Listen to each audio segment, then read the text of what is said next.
Hay que decir algo del accionar de las ONGs.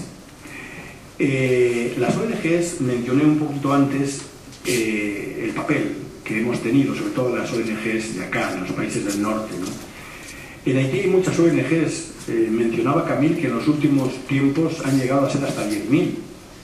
Yo no sé si serán 10.000 o serán menos o serán más, no lo sé.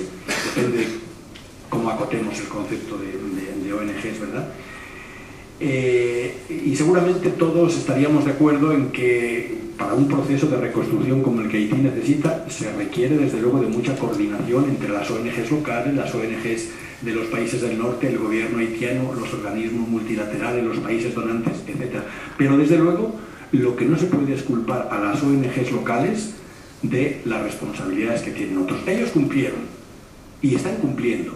Y soy testigo de que muchos de ellos están cumpliendo teniendo que hacer un sobreesfuerzo, porque resulta que, además de las tareas que venían haciendo en años anteriores en los terrenos de la producción, de la educación, de la salud, etc., al venir el terremoto tuvieron que asumir otras responsabilidades de tipo humanitario para las que a lo mejor no estaban tan preparados y, desde luego, para las que no tenían ni el personal suficiente, ni los recursos suficientes, ni la estructura suficiente.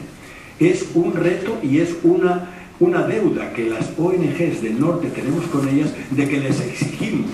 Nos gusta más presumir de que hemos financiado la construcción de 150 viviendas o de que hemos atendido a 7.000 heridos en un dispensario.